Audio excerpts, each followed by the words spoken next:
Flying our colors high, a symbol of national pride. One university for our people, UTT. Educating, creating entrepreneurs, ready for the world. Top training in engineering, for endeavors untold. UTT, best in biosciences. UTT, fashion and the arts. UTT, agriculture, food technology, tops in ICT.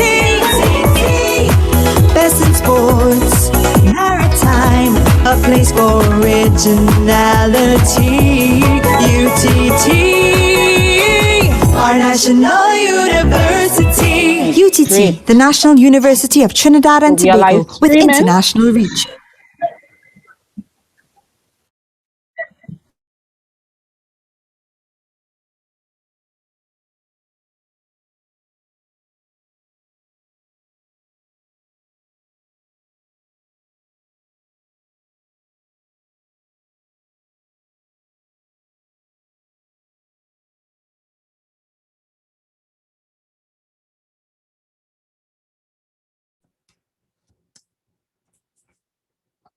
Everyone, welcome to our second day of UTT's Information Center.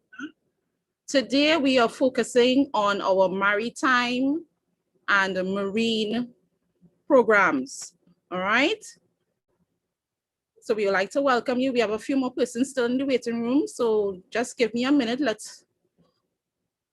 Let me let everyone. That's what I mean. All right.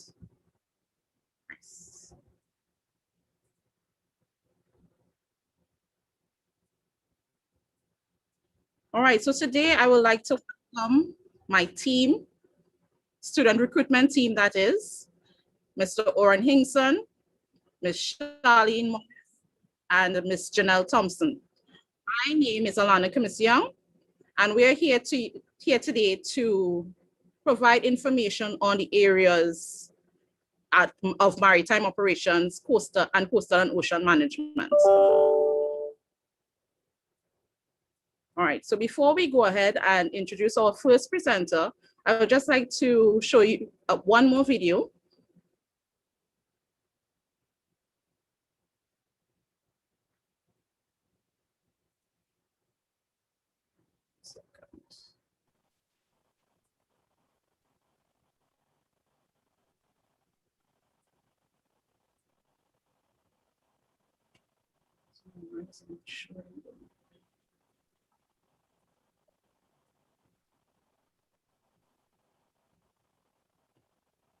All right, Ms. Vivian Rambarat Prasad. I would like to apologize. Something went wrong with the video just now. So would you be able to do your presentation now for us, to conduct your presentation now for us, which will be on the maritime operations programs? Sure, I'm happy to come in. Thank you so much. Okay, so I'm going to share my screen now.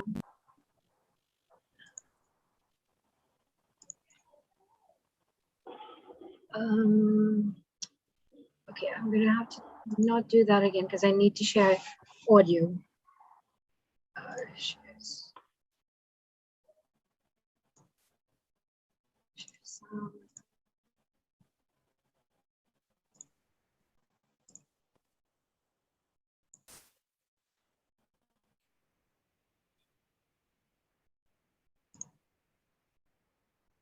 Okay, are you all hearing me? Yes. Yes, we are. Claire. Yes, madam. Yes, yes. And you can see my presentation. Yes. Excellent. So I would like to share with you a little bit about our maritime programs. So at the Center for Maritime and Ocean Studies, we essentially have two areas, two major disciplines. We have the marine sciences, which essentially covers the ecology and the science. And then we have maritime operations that covers seafaring and the commercial aspects of the maritime sector. And as we focus on the maritime sector, I want to draw your attention to this year's theme for international, for World International Maritime Day. We basically, every year we have a theme that tries to bring awareness to a particular issue affecting the maritime sector. And as most of you would know, the maritime sector is a global sector. And in that regard, this year's theme is focusing on the sea, because with respect to the pandemic has basically brought to the fore many unsung and unseen heroes. And the maritime sector is one of those that is clearly unseen, as strange as that may sound, and unsung. Seafarers are typically would typically work contracts of 6 to 9 months at a maximum because of the impact to mental health, well-being, etc. Since the pandemic, seafarers have been at sea, many of them for as much as 24 months. So that's why this year we are focusing on the year of the seafarer. Yo-ho, all hands, hoist the colors high, heave-ho, thieves and beggars, never shall we die. So I will ask some of you who would have recognized that sound at the end, but essentially it is trying to raise awareness for the importance of seafarers to be treated as essential workers. Some countries have treated them as essential workers and have prioritized their vaccination. Many of the Caribbean countries and Trinidad and Tobago is yet to do this. So as we get into our programs, the maritime programs are designed to build the human resource capacity for Trinidad and Tobago and the wider Caribbean region. And as maritime studies, we are hosted within the Center for Maritime and Ocean Studies at the Chicago campus. We are also the host institution for the Maritime Technology Cooperation Center for the Caribbean, which is a center that tries to be at the forefront of maritime climate action that tries to mitigate the impacts of climate change from shipping.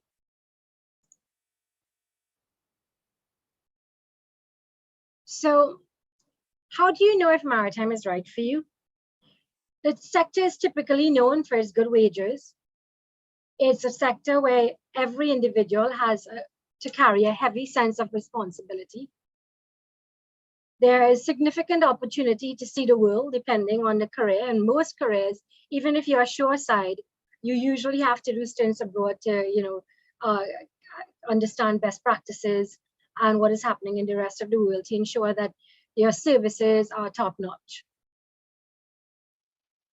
Like aviation, the maritime sector tries to ensure that everything is as straightforward and responsibilities are clearly delineated to ensure that everyone knows what they are supposed to do, because errors can be quite costly. You know, when you see a maritime disaster, you see significant loss of life, you see significant environmental impact. So a lot of emphasis is placed on health and safety and the environment.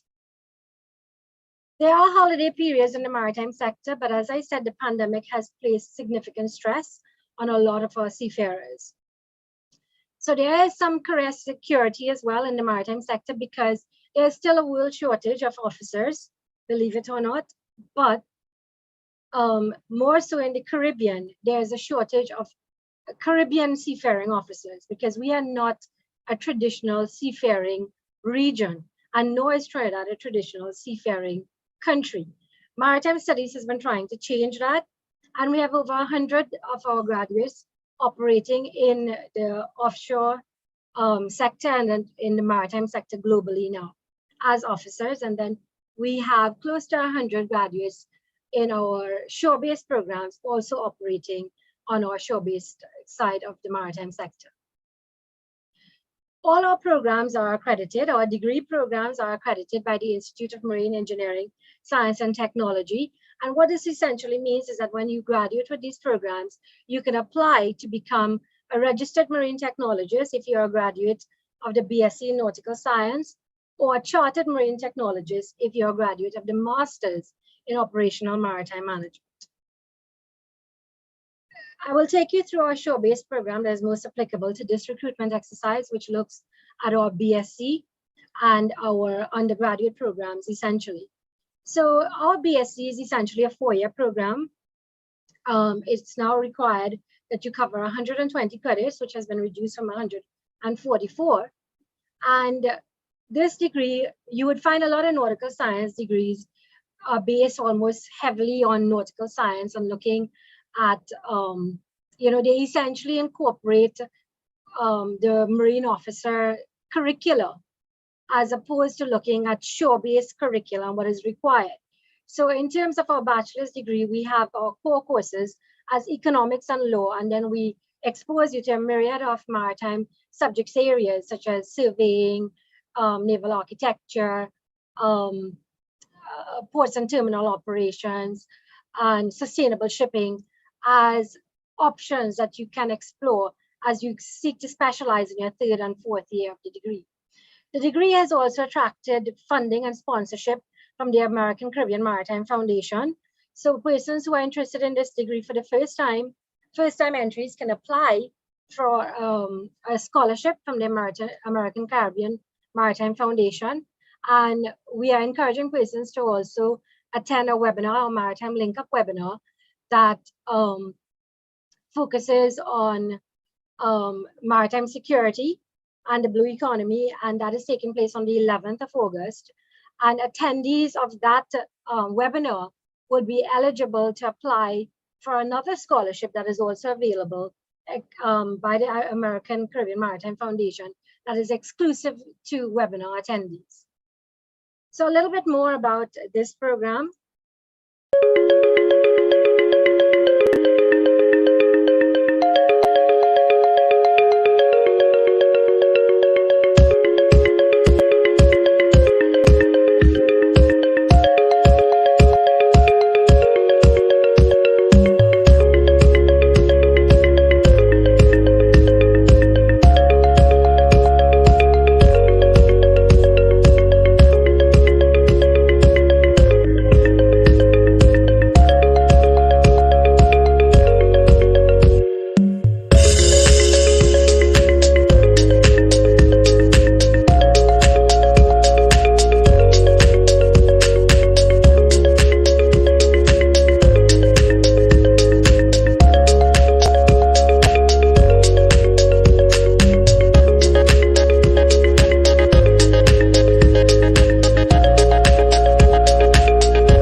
So moving on into our seafaring training programs, access to our seafarer training and seafarer job opportunities starts with enrollment in the Diploma in Maritime Operations Navigation or Diploma in Maritime Operations Engineer.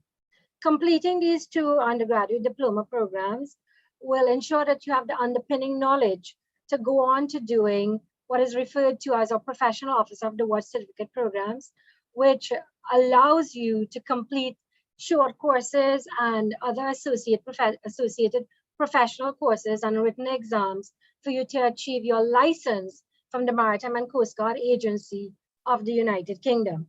So yes, graduates who would have completed our diploma, our Professional Officer of the Watch programs, as well as all relevant short courses, they would be eventually certified, having passed their external written exams, because in addition to completing the diploma, you also have to do external written exams. And these external exams are administered by the Scottish Qualifications Authority and the International Association of Maritime Institutions, IAMI. These are 2 institutions that our graduates have to write their external exams, so that the accreditor, the Maritime and Coast Guard Agency, once you have passed this, you can then be issued That and an oral exam you have to do.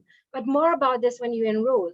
But once you pass all of these various gatekeeping in terms of becoming a seafarer, you can become an officer of the watch. And having become an officer of the watch, you are in a field that is quite exclusive, and it certainly ensures a very successful career path in the maritime industry.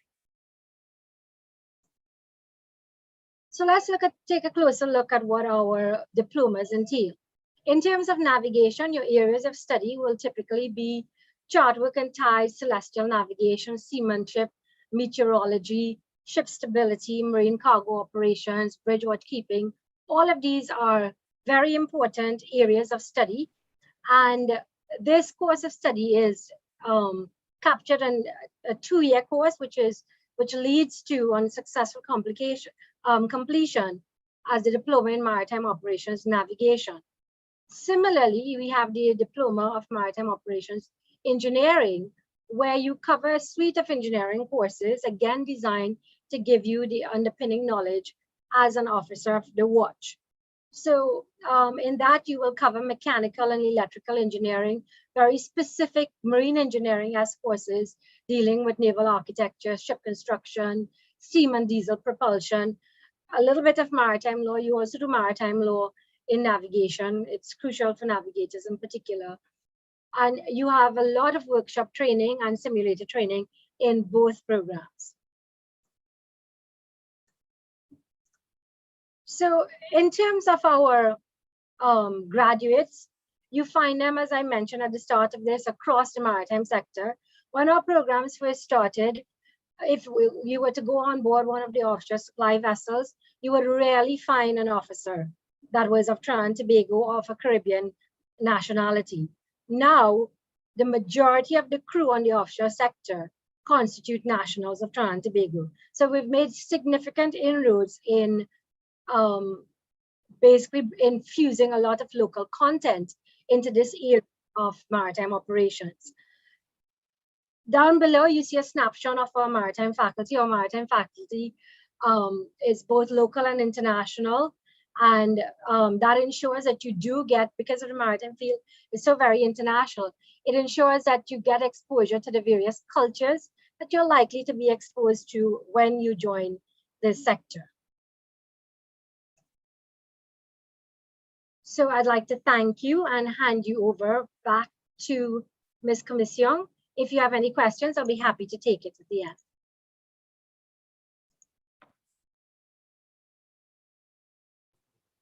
All right, thank you so much. That was a wealth of information. Thank you so much, Dr. Parasaram.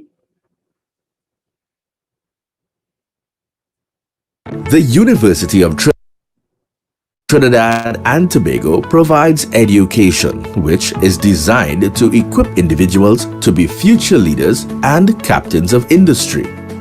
From science and technology to education, the arts, sports and security is the place where your dreams are transformed into reality. We look at the possibilities and well, it is untapped. Is growing among future professionals as to the role of tertiary education in national development. Postgraduate programs in carnival studies, health administration, entrepreneurship and environmental science and management, among others, play a pivotal role in preserving culture, positively impacting healthcare delivery, entrepreneurial endeavors, and the environment. UTT's students are not only exposed to academic instruction, but many take the time to fully immerse themselves in sport. Is everybody seeing the screen? Art, and other fun. So, Dr. Putz, I believe No. sharing the screen. No. All right, so I'm going to start it over. Your holistic development. I realize I got to the co-op program, where in the University of Trinidad and Tobago provides education which is designed to equip individuals to be future leaders and captains of industry. From science and technology to education, the arts, sports and security, UTT is the place where your dreams are transformed into reality. We look at the possibilities and well, it is untapped. Interest is growing among future professionals as to the role of tertiary education in national development. Postgraduate programs in carnival studies, health administration, entrepreneurship and environmental science and management, among others, play a pivotal role in preserving culture, positively impacting healthcare delivery, entrepreneurial endeavors, and the environment. UTT's students are not only exposed to academic instruction, but many take the time to fully immerse themselves in sport, music, art, and other fun and engaging leisure activities. Not just academic enhancement, but also your holistic development. Students are exposed to the co-op program where industry experience is gained and students are work ready upon graduation from the university. Seeing some of our students speaking to the professionals there and using the language and understanding some of the concepts was really, really mind-blowing for me. Building these skills requires the experience, commitment, and ability of staff to inspire and lead the student body. Preservation and innovation in the area of culture and the arts have always been the hallmarks of a vibrant and thriving society. So for me and for the team, the faculty that works here at the Academy, those two roles are of key importance. Every individual in the faculty is very focused on helping you develop as an individual. Maritime studies, performing arts, fashion, food science and technology, sport, public safety, and agriculture are all important sectors in Trinidad and Tobago's diversification thrust. UTT brings the best resources and a dedicated cadre of professors and lecturers who continue to prioritize tertiary education within Trinidad and Tobago. The knowledge that I have gathered is tremendous. As the national university, UTT will continue to provide quality education for sustainable national growth. All right, great. So now we would like to bring to you Dr. Arthur Potts. He's our representative for the Marine Sciences programs. Dr. Potts? Good afternoon, and thank you very much, Alana. Good afternoon. And good afternoon to everybody, all the students. Good afternoon. Yeah, this afternoon, as was already pointed out, the Chaguaramas campus has two major programs, and we just heard from Mrs. Vivian Rambrat Pasram, who spoke eloquently about the maritime programs, and she did mention that the other program had to do with marine living resources and ecology, and that is the area in which I'm going to be taking you through for the next 10 or so minutes quickly, so that you could appreciate what it is we are offering and encouraging you to join the UTT family through this program if your interest is in coastal marine resource management. Right? My name, as was advised, is Arthur. First, let me just encourage people to realize that Trinidad and Tobago is a very big archipelago in the Caribbean region. What's an archipelago? It's a combination of islands and seawater making up the country. And that country, which consists of 23 islands, in this little green area you're seeing on your map here, Trinidad and Tobago, we have 23 islands, and all that green area is seawater, 77,502 kilometers squared, 15 times more the land area, which is Trinidad and Tobago. You doubted that there are 23 islands. Here are all the islands and all the names of the islands right here for those of you who might be interested. And we have boundary with Grenada, we have boundary with Barbados, boundary with Venezuela. Okay, those are the countries that we are bounded. Ocean, we have distinctive characteristic features in Trinidad and Tobago, rich and unique marine biodiversity. Within the range of migrating species of international interest are fishes, cetaceans, right? That's like mammals, birds and marine reptiles that traverse our waters. We have coral reefs, seagrass beds, mangroves, and of course, Trinidad and Tobago has a wide range of other marine ecosystems like sea cliffs, estuaries, mudflats, wetlands, and so on. So therefore, our coastal and ocean areas are extremely important for coastal protection, for fisheries and aquaculture, for ecotourism, and they also serve as major shipping lanes and shipping, as Vivian just pointed out to you.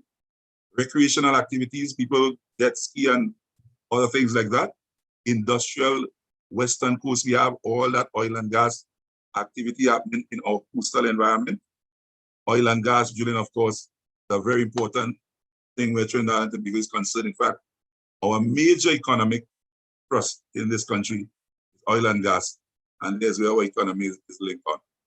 Notwithstanding that, we need to be aware that our marine environments, right, are under varying degrees of threat. And that is something we have to recognize. People claim that there is overharvesting of fish, and that is true. And of course, of overuse of the coastal area in terms of development. 85% of our urbanization, hotels are right on the coast. Sedimentation, climate change, and pollution clearly affect our coastal environment. We have issues with runoff, domestic waste, sewage, all that kind of thing coming into the water. 60% of our transportation happens on the ocean in our area. Of course, I mentioned tourism and dredging and extractive mining take place. 60% of our industry, as I said, is our GDP come from work in the ocean environment. Of course, you have displacement of traditional fish landing sites and loss of public access beaches due to all kinds of developments on the coast. These activities can have negative consequences with respect to the sustainability of the living resources, biodiversity, and the ecosystem's health. As a result, Trinidad and Tobago is concerned about training a cadre of marine science personnel who can help us to treat with these coastal and ocean matters. This country, this University of Trinidad and Tobago, is uniquely equipped. The country and the university are uniquely equipped to provide this tertiary training that I talked about on the other side in terms of maintaining our sustainability and wise use and so on of our environment. With that, I bring you back to that same campus that Vivian just showed you.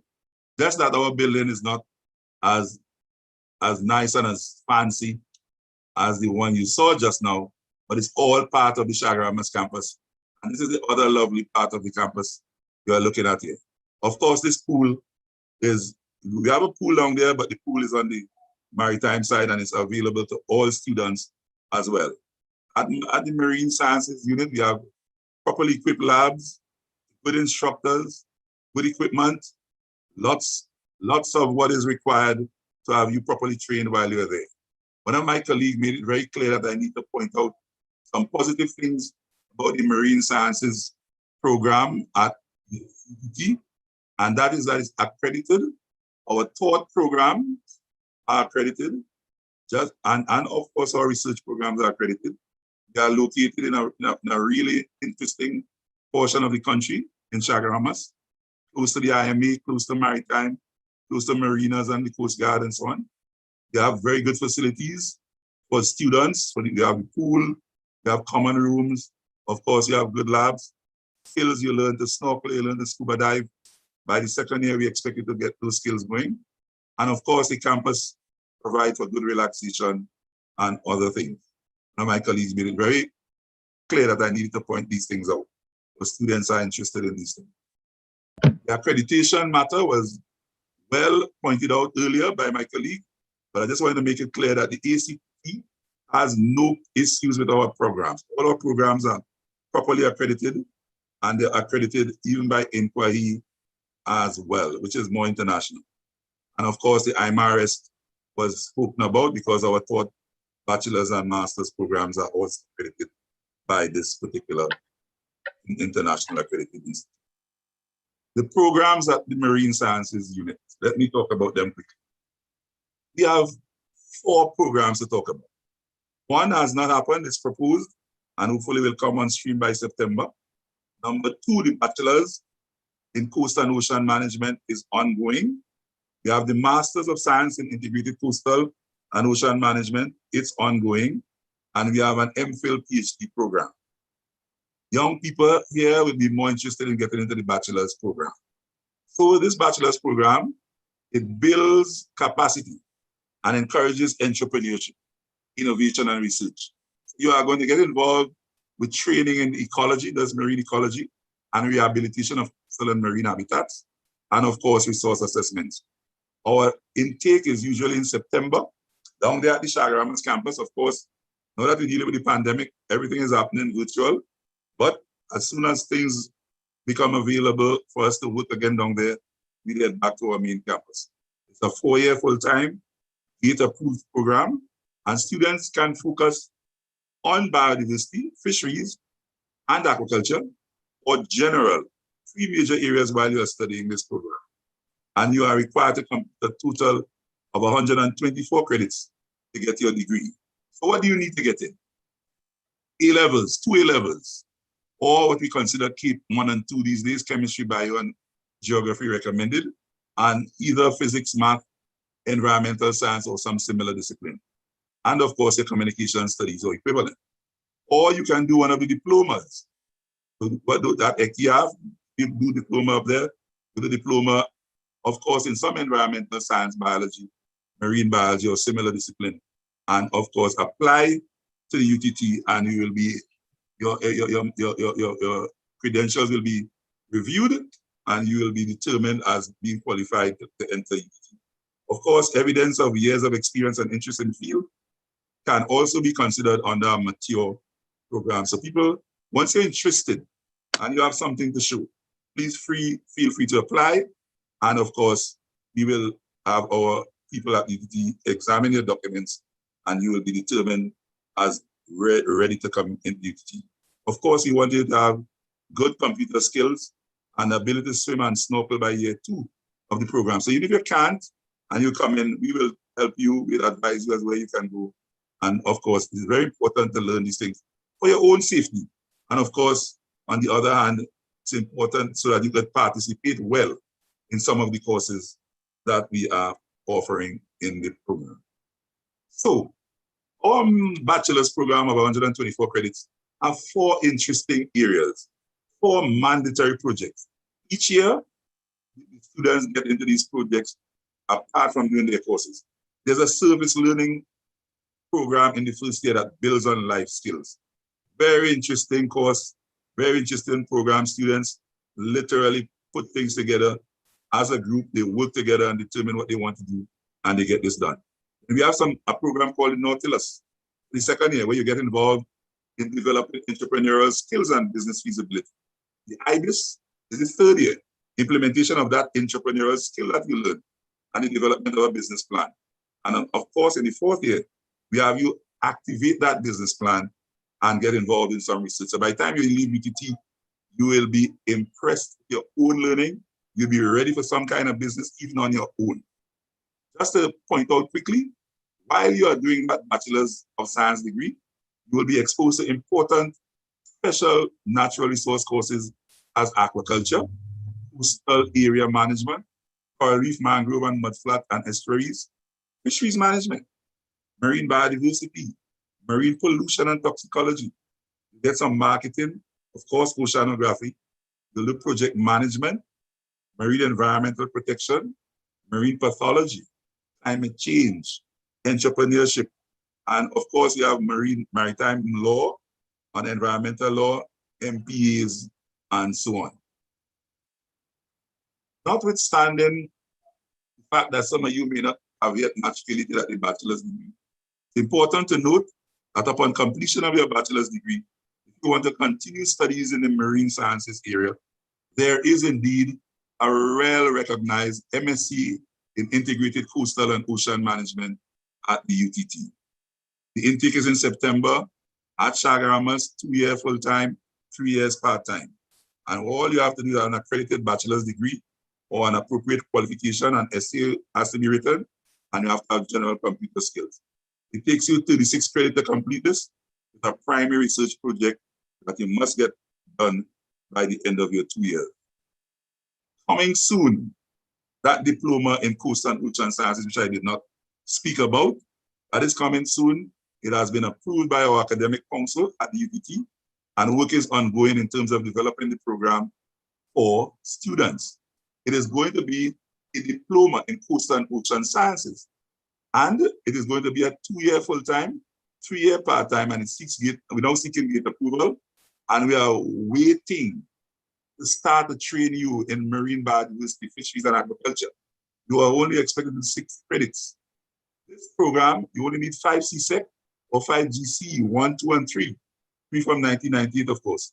And it must include math, English language, and chemistry, bio, and physics, 2 of those. Or you complete one of the certificates, like the certificate in food technology at Bath, right? 50% pass or more. You have to be, of course. You can't pass with less than 50%. Completion of a certificate in applied engineering would be a good entry level as well. And if you're a mature student and you have good experience and you can show that, that can be utilized to get you in. Of course, some people can continue with this diploma because the second year of the diploma is the first year of the bachelor's. So you can continue and do the other 3 years and get a bachelor's degree. Or some people can exit at that point of 2 years and go off and be extension officers and paraprofessionals in divisions and departments in Trinidad and Tobago. Of course, there's also an opportunity to become a PhD at UTT in this particular area, but just to put that in your craw and keep it, just in case that becomes important to you later on. Persons completing the diploma, Bachelor's of Science, Master's of Science, the MPhil or the PhD degrees are prepared for careers in several areas. These are real graduates you're looking at here. 2 of our professors, 3 of our professors here. You're seeing Dr. King on here, Dr. Guppy, and Dinesh Ramsawat. 3 of our professors.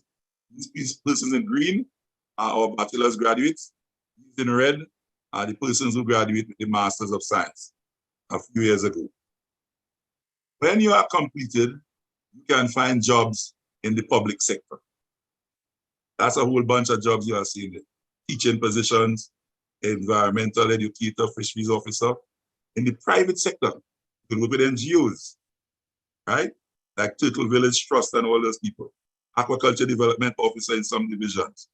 Educators in university environment. You can work regionally in integrated coast and ocean management. You can work internationally as well, the FAO and other places. And you can be self-employed. That's why we expose you to all those entrepreneurship exposures. Of course, all you people with interest in this area, you should think seriously about marine science as an option, because we will train you well, and the UTT will continue to do what it has been doing, prepare you for a future that is going to be second to none. I thank you very much, and I await any concerns or questions. Ladies and gentlemen.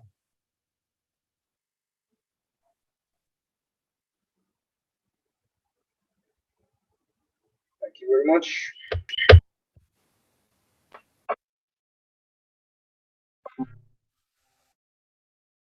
All right, thank you so much, Dr. Potts. That was definitely some really good information for our students today. All right, so I have one more video I'd like to show you all, and then we will move on to our questions and discussion section.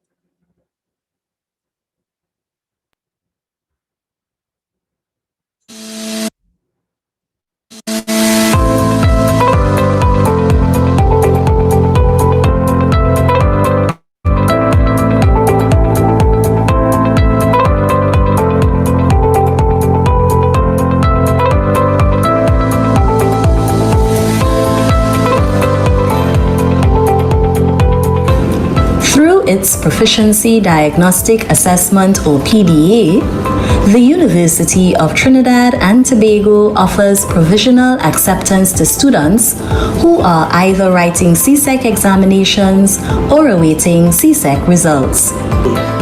The PDA is designed for persons who are gaining entry into UTT certificate, diplomas and bachelors of education, and then the Bachelor of Fine Arts. Now, when I refer to certificates and diplomas, it will be all certificates and all diploma programs throughout UTT.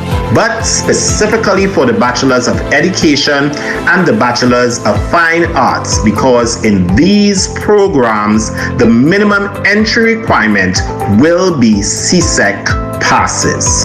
Now, the process for applying for the PDA at UTT has two streams. Firstly, students can go directly based on their application, whereby they must submit an application online, and then they are assessed, and if they are waiting results, they will be assigned to the PDA.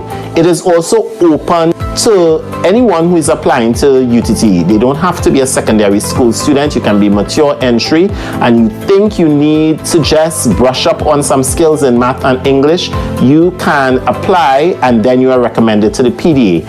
UTT's Proficiency Diagnostic Assessment allows students to access personalized tutoring, receive continuous timely feedback, and engage in periodic online assessments. Best of all, successful completion of the PDA allows students to start their tertiary journey at UTT in September, at the start of the academic year. UTT, your partner every step of the journey.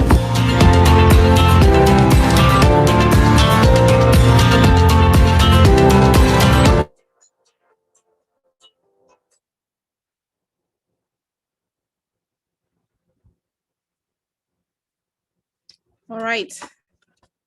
Everyone, now we have our breakout session where we can ask questions, we can have discussions based on the areas that we discussed here today, both maritime operations or maritime studies and also marine sciences. All right, do we have any questions? Students, please feel free.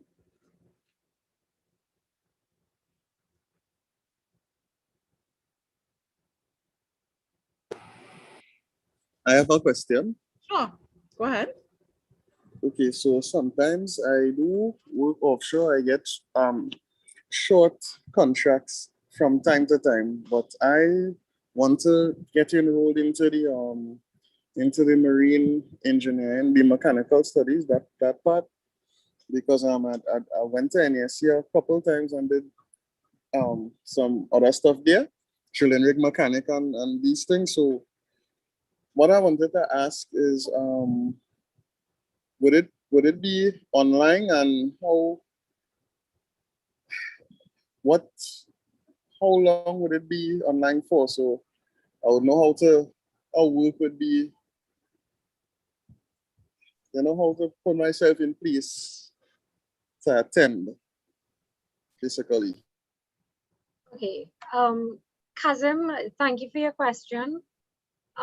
With respect to the marine engineering program, right now, the courses, the theory parts of the courses are online. So the majority of the program is online, but you do have a significant amount of workshop time, over 800 hours of time in the workshop. So that time, plus you would have time that you have to spend, if you complete the diploma, going to become an officer of the watch, you require 9 months of sea service as well. So at the start of the program, you might be able to manage with working and studying, but as you approach your professional license, you're going to have to take at least 9 months off to be immersed in terms of seafaring. Having said that, sometimes your seafaring stints do not come consecutively. You might get 6 weeks on, and then you have to come back again to serve the next 6 weeks, because it's where we get access to the training booths. If you're able to find your own training vessel, you can complete the 9 months in one go, although we do prefer to have you all rotate and get experience on different types of vessels. It improves your marketability. So what I would encourage you, my best advice for you right now would be to contact the program, the discipline leader for marine engineering, which is Mr. Stefan Nanan, and he can give you further details, because we have persons who work and undertake study, But at the same time, you have to have a very sympathetic employer that will be willing to give you the time required to attend your classes, because you must make 80% attendance for every single one of your courses.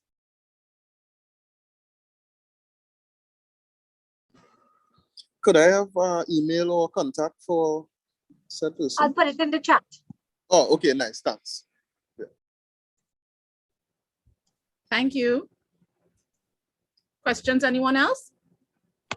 Excuse, good day. Good day, son. If I are waiting CSEC passes at the end of September, right, and are interested in the marine engineering diploma, the classes, when the classes for me will start? Okay, so we are giving provisional acceptance just to persons who are awaiting results. And last year we started our intake for new students in October after results were issued. So, well, I think this year results are called to be issued in the 3rd week of September. So by the 3rd week of September. So our new student classes will start, our new intake classes for freshmen will start in the 3rd week of September or the 1st week of October. Thanks. I have a question. I have 2 questions actually. Sure, Christopher, go ahead. Right. One, can you just elaborate a little more on the MPhil program for me? Can you just give me a broad, a little more perspective on the MPhil program, as well as apart from the maritime studies, when it is you finish apply do you contact your academic unit when registration starts or before registration starts? Because registration starts on the 16th of August. That's what I believe it is. So I just wanted to find out that. Sorry, a little off topic, but okay, registration starts for returning students in August. But for new students, I imagine it'll be later because of the they realize the results will be coming out later in September. That is if you do not have your results already. If you do have your results already in hand, you waited a year, you have the first degree, you can begin registration from the 16th. Okay, and can you elaborate more on the MPhil program, what it entails? Right, so Dr. Potts they are the ones that do a lot of MPhil. MPhil programs lead to a PhD, so I'll hand that over to Dr. Potts. Dr. Potts, you have to unmute. Sorry. Yes, Christopher, to answer your question, when you're thinking MPhil, what particular area you're planning to study? Are you planning to study marine sciences? Yeah, marine science. Yeah. Okay, good. All right, good. As I said, we have the 2 graduate programs. We have the MSc program, is it integrated coastal and ocean management, and that, though it's a taught program with 36 credits, it ends in a research project. It ends in a research project that is conducted quite similar to a normal MPhil type research, but not as rigorous. On the other hand, the MPhil program itself is now being run with a quality that the university had before, but is now being revamped. The VP research and its group actually working on revamping that. So that program is going to be on. It's on right now. You could join right now, but you will have to do about 4 courses in that program, where you have to cover some research training, some other things they call RESH courses. But you are going to be able to work that with your professional team of supervisors will guide you through that. The program is normally done in conjunction with a team of supervisors, a major professor. They're going to determine with you what area of interest you have in the marine sciences, and most likely you'll end up working with the particular professor is more in tune with that aspect of it. And of course, a team of other persons will join them. We'll then work closely with that person for a couple of years, doing the particular course at the same time, but starting your project proposal and starting your research and so on. Once that is done, there's going to be a time when you are going to be given a final examination. And if you successfully complete that, you will then matriculate and get your MPhil. The question, therefore, is whether you want to continue from an MPhil to a PhD. And if you are done well enough in the Masters of Philosophy, or the university consider you upgraded as a candidate for the PhD. Now, it is not automatic. We usually consider it automatic. They say MPhil PhD because that's your interest and that's your trajectory. But you have to do well in the MPhil to be considered for the next level, which is the PhD. So that is available to you once you have a good undergraduate degree in marine sciences or any similar discipline, and you would have gotten a good overall GPA, which is determined by the university graduate people.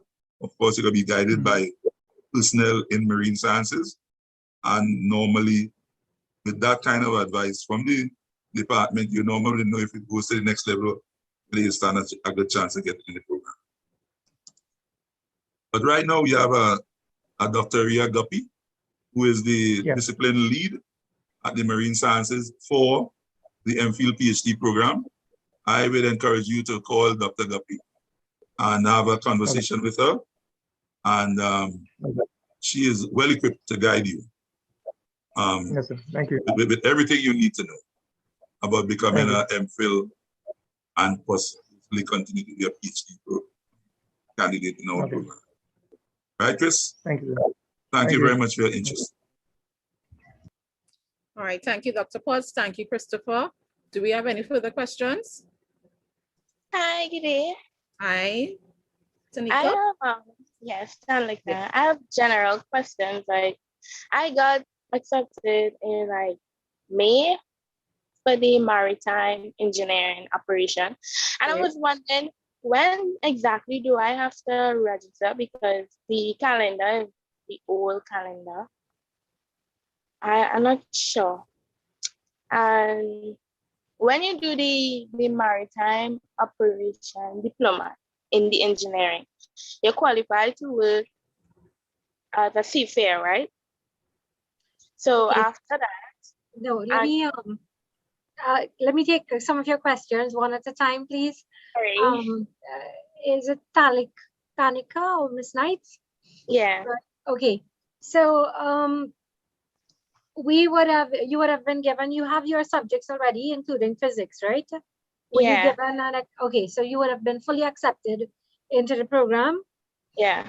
So once you're fully accepted into the program and you see registration is open, you can proceed to register. The extended registration is for persons who are awaiting results. When you register, you would pay your enrollment fee plus your tuition fees. And once you have completed all of those steps, you would have access to online Canvas, where you would have all the instructions and access your timetable, etc. You would also have an orientation session where your discipline leader will brief you and walk you through your timetable as well as your expectations. When you complete your diploma, you are not yet qualified as an officer of the watch. The diploma plus the professional officer of the watch certificate engineering, those two combined with your passage of your written exam from the International Association of Maritime Institutions and an oral exam by the Maritime and Coast Guard Agency of the United Kingdom, that is when you can become an officer of the watch. Okay. So having said that, we do have persons, because you know seafaring is very stratified. You have the support level, where basically persons come and do a basic safety level course. They can do some additional academic courses, but they basically go out and work at the support level as deckhands, stewards, etc. on board a vessel. But an officer of the watch, you're on the operational level of the vessel, which means you're at a higher rank and you're operating with a greater level of responsibility. So your path to becoming an officer of the watch is a lengthy one because of the level of responsibility that is entrusted to an officer of the watch. With responsibility also come corresponding good wages. So when you will complete your diploma after 2 years, then you would do the professional officer of the watch certificate, which is 1 year for engineering, but 2 years for navigators, because they require 12 months of sea time, whereas you all require 9 months.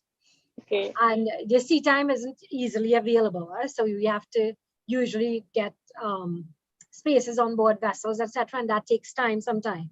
So you're looking at a 4-year horizon from start to becoming an officer of the watch, certified by the United Kingdom, which ensures that it is basically the seafaring license that is recognized across the world.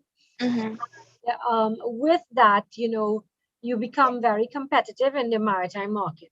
There is a significant shortage of maritime engineers across the world. And so when I finished the whole 4 years for the diploma, let me just say 4 years, right? Do I have to do like the degree? Like what the degree, like what's it about? The follow-up degree? Right, so you get a diploma, you will get a certificate, and you will get your license. To get a degree, and if you're interested in doing the degree, but that, you know, the degree is really for a different stream of professional. It's really for the professionals who want to be shore-based. Those are the people that work in the ports and terminals. What we do have is our officers of the watch who sail and have 5 years sailing experience in basically you'll be on the operational side of things. So persons who have 5 years experience sailing as an officer of the watch, we accept them into our master's program, where you do basically 2 years of reflective of some of the key aspects of the degree program. So you have a path for our officers who have been sailing and would like to pursue a shore-based career. That's right. A number of years.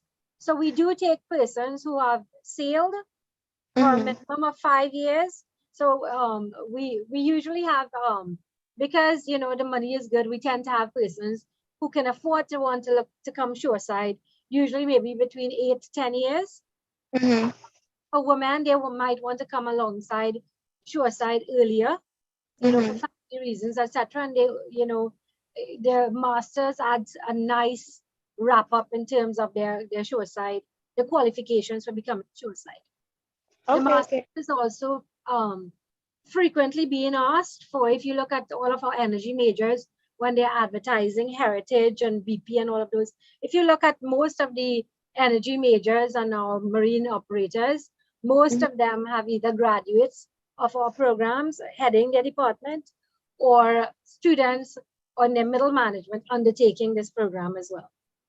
Okay, fine. Thank you. Alana, we have a few questions in the chat. Wonderful. Janelle, go ahead. Okay, so let me start from the last question come up. If you completed certificate in applied maritime operations, can you still access GATE for the diploma program? That's a GATE changes policy.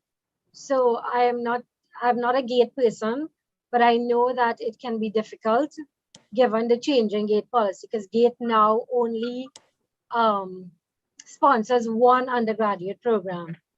So it's really when you would have applied, I think anybody applying for an undergraduate program this year, they have to make sure that they know their career path so that they know which one of the programs they want to access GATE for.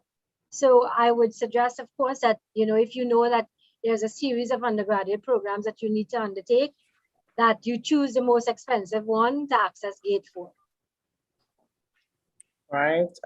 Based on the information for the diploma, Is the professional officer of the watch part of the diploma, or would we have to pay for it separate? If so, how much does it cost?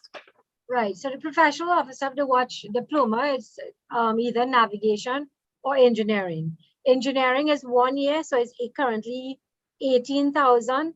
Navigation is 2 years, so it's an additional $36,000.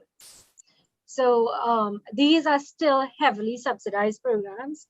If you were to access paying for the type of courses captured in these programs, your Officer of the Watch certification completion will cost you over, I would say, anywhere close to $250,000 easily.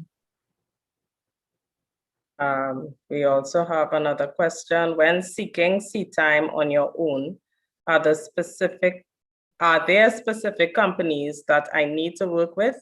If so, what are the companies?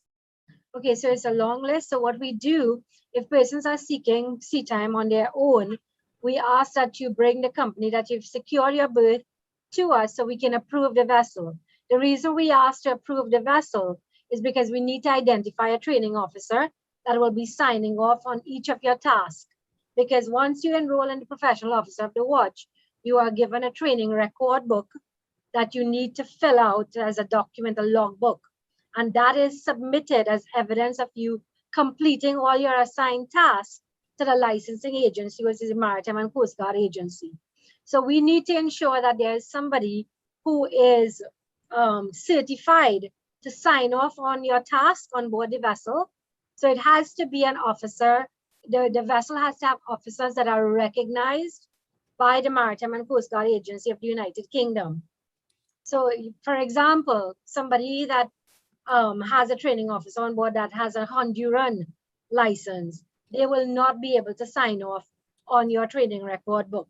So that's why we need to approve the vessel, make sure the vessel has the correct size of engine, correct officers of the watch to ensure that you're being trained in accordance with the watch keeping requirements as a navigator as well. So we basically ask that you bring the details, and we would then liaise with the company to ensure that they meet the requirements of the accreditors.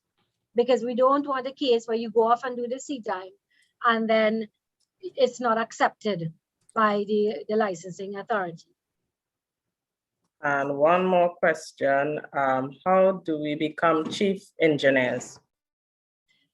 It's a long path. The first thing you have to do is become an officer of the watch, an engineering officer of the watch.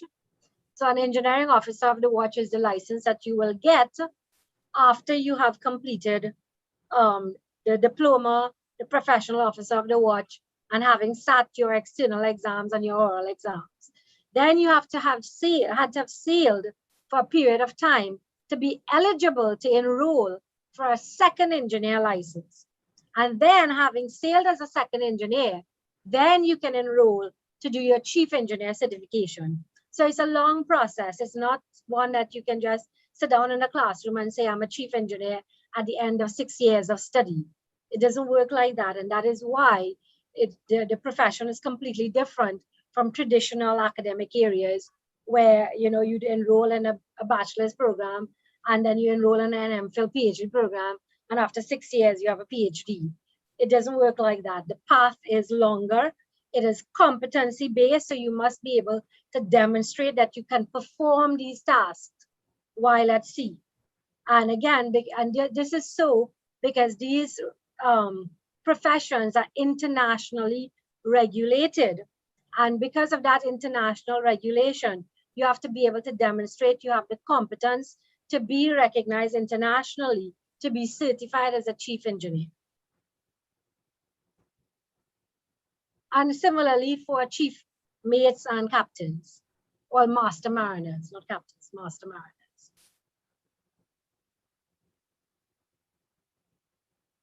All right, do we have any other questions? Yes, we have another one in the comments. If you have 9 months sea time on the vessel and to do the diploma, will you be exempted from the sea phase and will the cost be paid Sorry, for I'm not completing hearing. the diploma?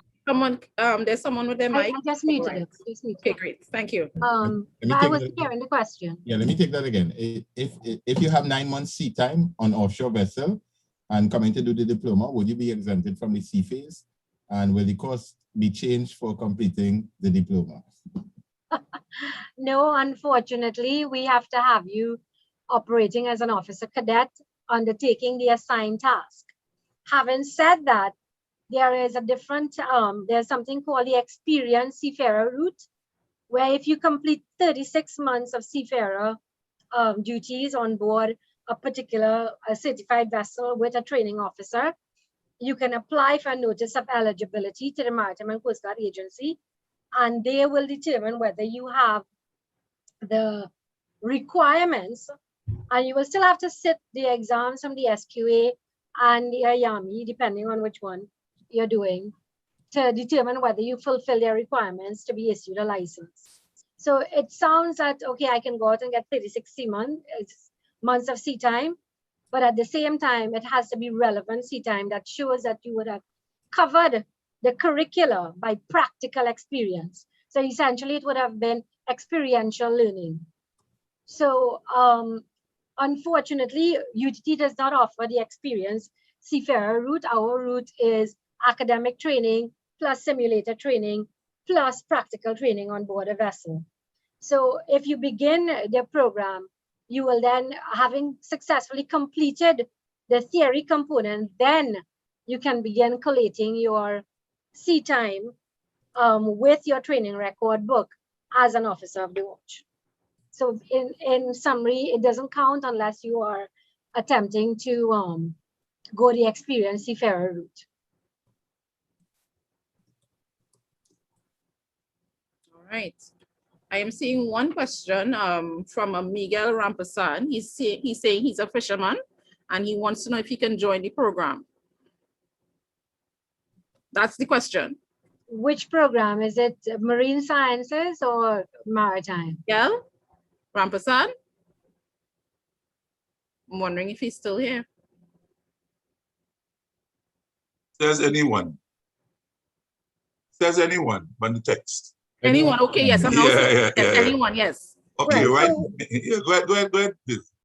Right, okay, so it's once you meet the entry requirements, because you see, we want to ensure that you're able to cope with the academic rigor. So once you meet the entry requirements, it means that you're able to cope with the academic rigor of the program, because we don't want to take your money under false pretenses that, okay, enroll in the program and we don't care whether you pass or fail. That's the reason we have entry requirements, not to make it hard for persons to enter, but to make sure that you are able to cope with the academic requirements of the program. Dr. Potts, would you like to add? So being a fisherman is a good thing. It means that Miguel already has an idea of what it means to be, at least in the coastal area, maybe in a little boat and fishing and playing around, of course, with the natural resources, and of course doing some boating. So either way, whether he wants to get involved in a maritime program or a marine science program, exactly what Vivian pointed out, if he has that 5 levels, which we see as the minimum, or diploma of equivalent or experience and combination of experience and some academics, and can withstand the theoretical aspect of the work, in addition to the fact that he said he has some practical exposure, which will really show that he's okay with the outdoor part of it, then he will be able to do well. But he cannot leave out the basic grounding in the academics, which will require him to do the part. That's all we could tell you for now, Miguel. Unless you talk to one of us, you could either email me or email the program or email any of the program officers here today, and we could talk to you more based on what you have. Willing to talk to you. All right, so there are 2 questions I'd like to take a shot at from the chat. The first one is quite fundamental. What is the difference between maritime and marine sciences? As we said at the start, marine sciences, they focus on the ecology and the scientific aspect, the coastal and marine environment, and the study of that coastal and marine environment. Maritime deals with jobs dealing with shipping. When you hear maritime, it essentially deals with shipping. And shipping as of itself is an industry that is huge. In the absence of shipping, none of us would be here. We wouldn't have a computer to be talking with each other. We wouldn't have internet. We would not be able to have most of the clothes or the food that we eat. So everything that we consume, most of us are touched by the maritime industry in every aspect of our lives, but we don't recognize it. So the maritime industry ensures that you are fed, that you are clothed, that you have the fuel that is necessary for you to survive. Captains love to say, and professionals in the maritime industry say, that in the absence of shipping, half the world will starve and the other half will freeze. And that remains true to this day, because they bring the fuel, the clothing, and the food to the world. To do that, you need a suite of professionals that are able to manage ships that are the size of football fields. There are vessels that our officers are trading on that are the size of 10 football fields. That is a lot of responsibility. The cargo on board these vessels, tens of millions of dollars. When you hear maritime accident, if you heard of the Evergreen, that accident, $60 billion the Suez Canal was looking at in terms of compensation. So that's why responsibility in the maritime sector is very regulated. So maritime sector deals with either seafaring or shore-based operations. We go into a little bit of study of the ecology, but that is just for you to inculcate within you a sense of responsibility towards the environment. But if you want to be understanding the science behind fisheries, cetaceans, the dolphins, and you want to swim with the dolphin and save the seagrasses and the mangroves, then marine sciences is the program for you. If you want to be part of an industry that is an essential service to the world in terms of managing shipping, that's when you get into maritime. And yes, you can apply as a mature entrant. Pleasant good day, everyone. Good day, Joshua. I am currently enrolled in the Professional Officer of the Watch program, and I have a question concerning, okay, so I completed my pre-C courses, and I'm currently waiting for my first sequence service. But it has come to the end of the year for my LD Professional Officer of the Watch program. So does that mean that I have to apply again to do the other sequence courses coming September?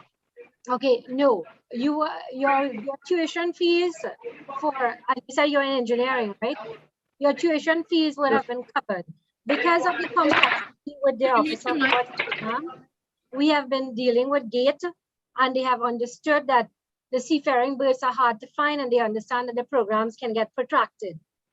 So in terms of your courses and all of that, that will be covered by your first year of enrollment. So, and your first period of paying your tuition fees.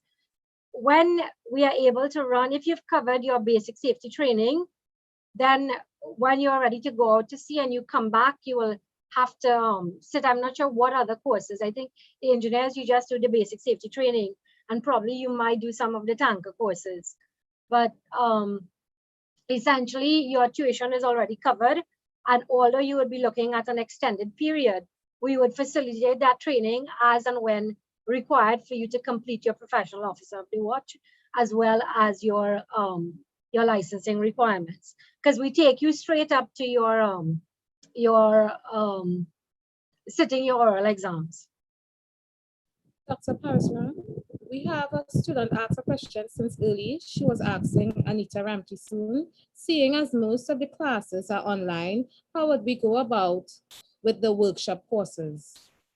Right, so what we have been doing, we have been trying to get special permission to get together in groups of 5. And we had started doing the workshop until, you know, the pandemic took a turn for the worse in Trinidad, and we had to suspend them. So we are trying once again to resume, to stick within the regulations of sizes of 5 to make sure that students can complete the requirements of the program. But that was a serious impact to the program. As I said, the workshop requirements is something that you need to complete because it counts for 3 months of sea time. That's how we were able to discount the engineering program from 12 months of sea time to 9 months of sea time. So it's imperative that you complete that. And as I said, we're trying to do it in smaller classes of 5 because there's only 5 persons allowed to gather at the moment. But as the regulations change, we will try to see how we can cover it. All right, so I have a question from Rohan Douglas. Actually, it's 3 questions.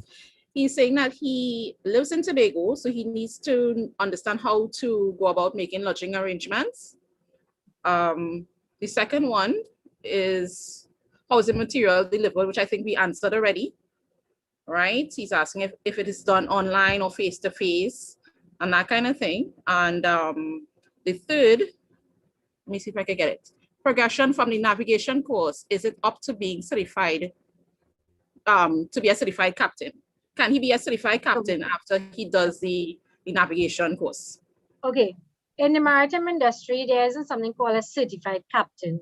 You would find all kind of tugboat captain calling themselves captain. Persons that drive a pirogue call themselves captain. What we have is a master mariner. And a master mariner who has sailed in command of a merchant navy vessel is called a captain. That's the courtesy of the profession. So that's how you become a master mariner. It's a long path. You have to come sail as an officer of the watch for a particular period of time. You have to then write exams, go back to school, write exams to be a second officer. Then you have to sail as a second officer for a particular period of time. Then you have to write exams again. And then if you pass those exams and you sail as a second officer, you write exams to become a master mariner. And then having gotten, because there are people that become master mariners, but they never get the opportunity to sail as a captain. Oh. Because what you have to do is also demonstrate officer-like qualities. Because you may have the qualification, but you may fail to inspire the confidence of your shipping company that you have what it takes to be a captain. So we do distinguish between master mariners and captain. So a captain who is a master mariner would have been somebody that would have sailed in command of a merchant navy vessel. This is very different from the ranks of the military, where you have persons who would have never sailed in their life, carrying the rank of captain, but that is the military. And you must distinguish from the informal maritime sector where you have recreational users, etc., being called captain. So that is why in the professional setting, it's the reference is to a master mariner. All right, that is wonderful information. Thank you so much. Do we have any further questions before we end today? Yes, someone asks, if you do not have a science subject, would you be able to still do the maritime course? No, you require physics as well as one other computational science subject. So we typically look for physics and chemistry or add maths or something like that, but you must have physics. Persons who are desirous of it, we encourage them to do the NETD. Oh, not the NETD, sorry, the CAE, or whatever is the current equivalent that the university is offering, because we've found that our CAE graduates, they do very well in the diploma programs. Wonderful. I see another question. If you finish marine engineering diploma, would you be qualified to do some side work? Okay, so what we have had happening is that we have our students who complete the diploma and are at home awaiting their sea time. They take the diploma and go down to their Maritime Services Division. And the Maritime Services Division, once they have that and their basic safety course, they tend to be given to be recognized as an ordinary seaman. So then they can access work in the support level, because they won't be officer, but they can still access opportunities in the maritime sector, not as officers, but they can sometimes even get on cadets on vessels that are not necessarily approved by us. You might also find that CARIDOC is willing to employ you if you're willing to get that sort of industrial placement, because Caridoc is also always looking, and they do hire our marine engineers. And then don't forget, we have a big dockyard that is coming up that will be desperate for marine engineers as well.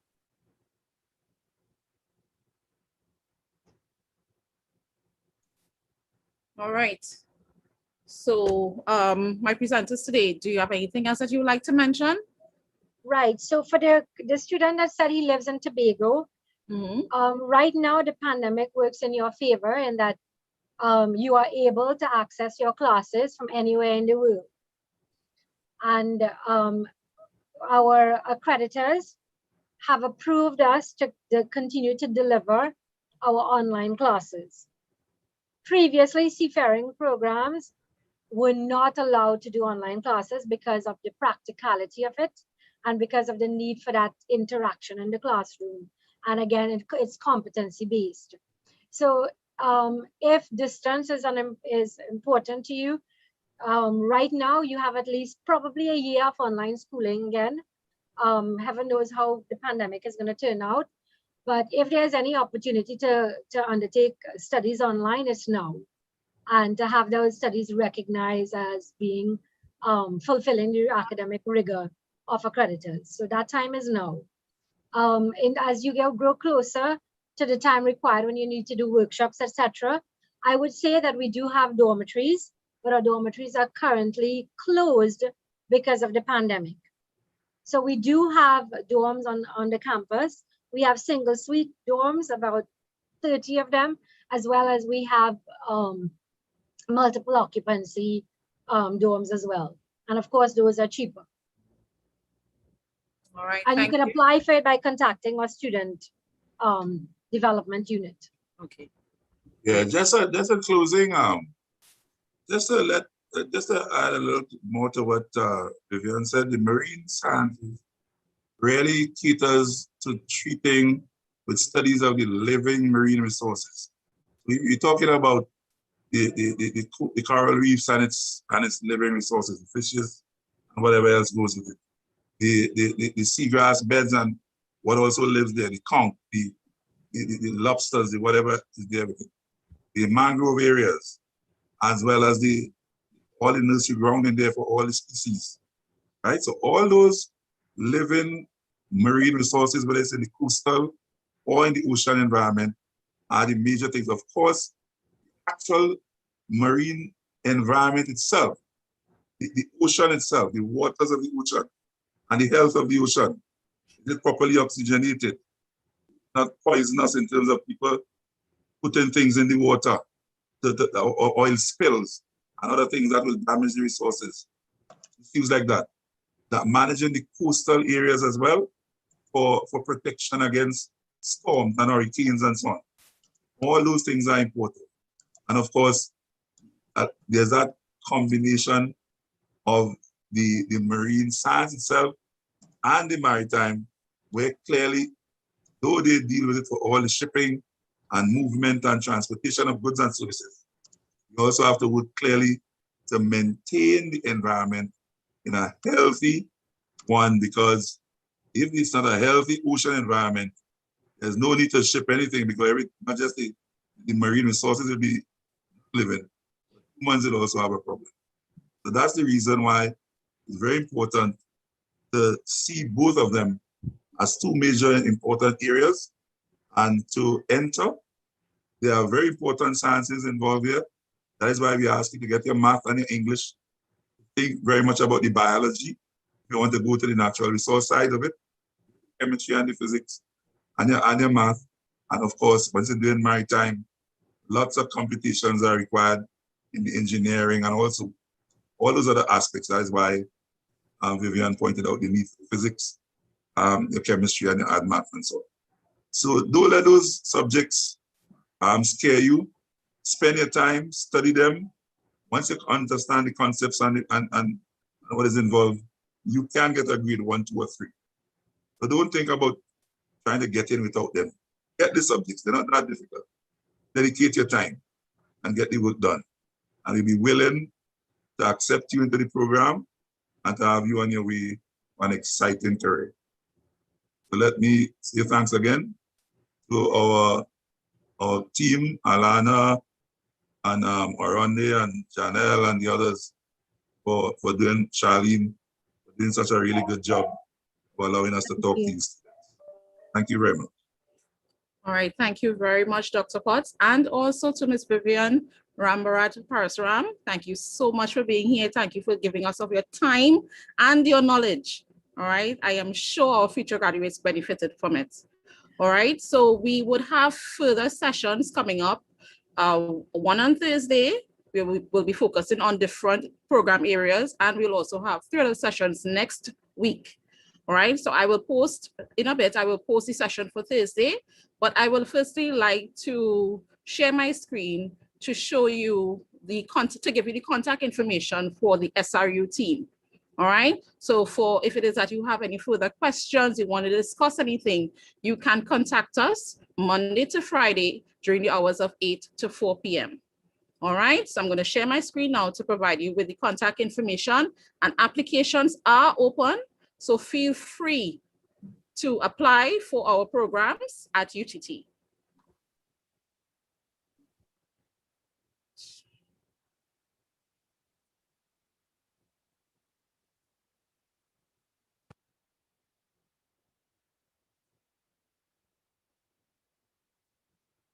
All right, so this is our website. So you can visit our website for additional information, program details and updates, tuition fees, virtual tours, and also to submit your application. The website is www.utt.edu.tt.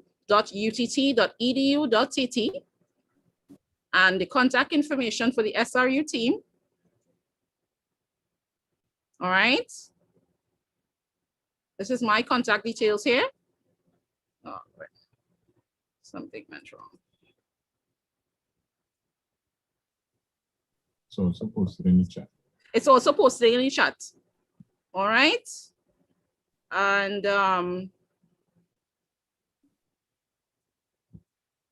here I would like to give you the information on the session for Thursday.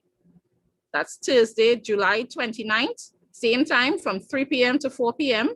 All right, you're going to learn about UTT's energy engineering programs and also criminology and public safety programs. So if it is that you have not registered already, you can do so and feel free to join us.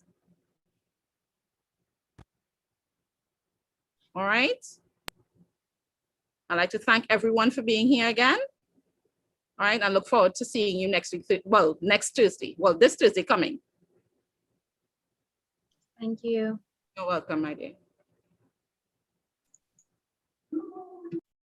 Thank you very much. Everyone, take care. Bye-bye.